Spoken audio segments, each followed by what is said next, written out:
কি হয়েছে তোমার? তুমি এভাবে চুপচাপ বসে আছো? তুমি তো এভাবে চুপ থাকো না।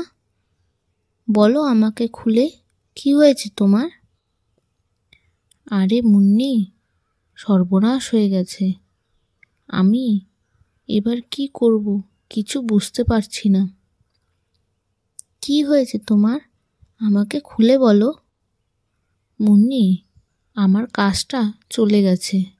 এখন এই সংসার আমি কিভাবে চালাবো? আমার ছানাদের কিভাবে বড় করব মুন্নি? আরে, তুমি এত চিন্তা কেন করছো? ঠিক একটা না একটা ব্যবস্থা হয়েই যাবে। একটা কাজ চলে গেছে, তাতে কি হয়েছে? তুমি কাজ খোঁজো, দেখবে কিছুদিনের মধ্যে অন্য একটা কাজ ঠিক পেয়ে যাবে। তুমি ঠিকই বলেছ মুন্নি। যাই তাহলে, আমি দেখি গিয়ে কোথাও একটা কাজ পাই নাকি।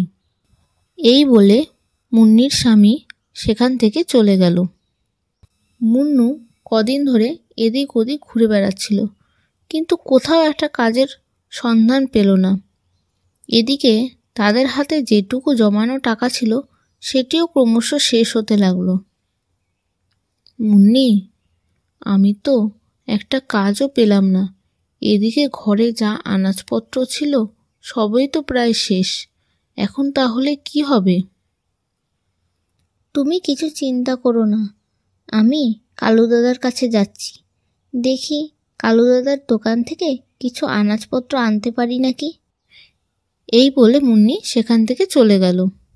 মুন্নি উঠতে উঠতে কালু কাকের দোকান গিয়ে পৌঁছলো এবং শুনতে পেল কালু কাক খুব চেঁচামেচি করছে। তোর এত বড় সাহস, তুই আবার এসেছিস আমার দোকানে? কালু দাদা, এবারের মতো কিছু জিনিস দিয়ে দাও, আমি সব টাকা দিয়ে দেব। আমার বাড়ির ছানাগুলো না খেয়ে রয়েছে, এখান থেকে কিছু নিয়ে গেলে তারপরে ওরা খাবে। তাতে আমি কি করব? এসব কথা আগে মনে ছিল না? আগের টাকাগুলো শোধ কর।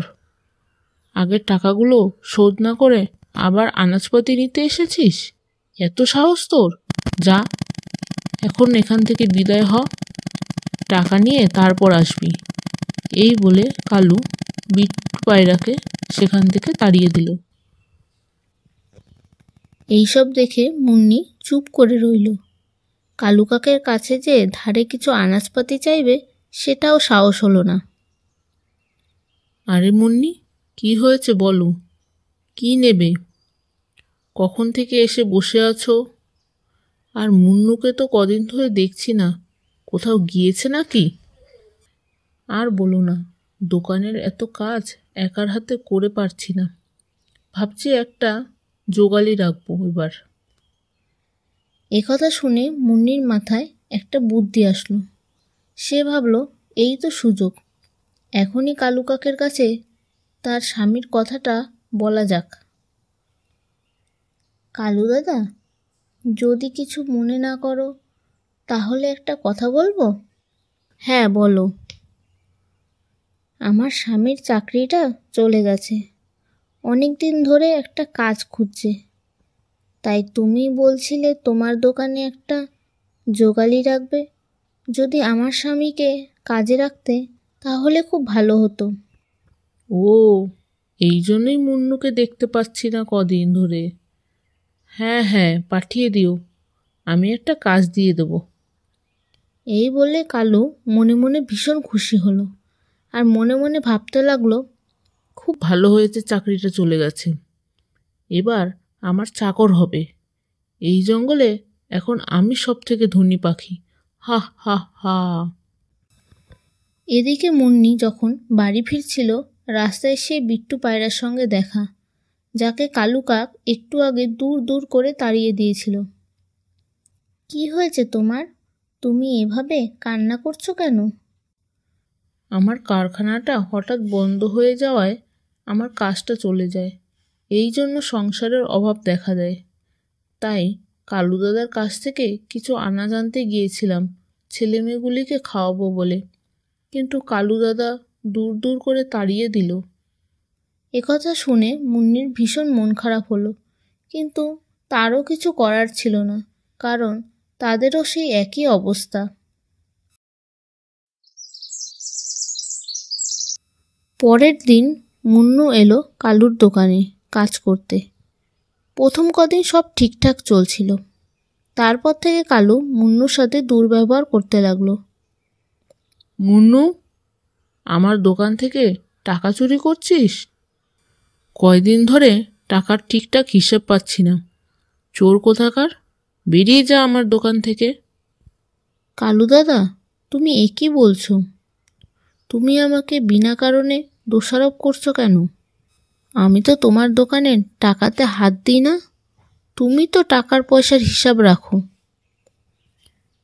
আমি এত কথা শুনতে চাই না, এক্ষুনি বেরিয়ে যা আমার দোকান থেকে। এই বলে কালু মুন্নুকে তাড়িয়ে দিল। মুন্নু আবার মন খারাপ করে বাড়ি ফিরে গেল। কি হয়েছে গো? মুন্নু সব কথা মুন্নিকে খুলে বলল। এইভাবে আর নয়, এবার কিছু একটা ব্যবস্থা করতে হবে আমাকে। কি করবে মুন্নি তুমি? ভাবছি আমি একটি হোটেল খুলব, কিন্তু সেটা খুলতেও তো অনেকগুলি টাকার দরকার। এতগুলো টাকা আমরা কোথায় পাবো?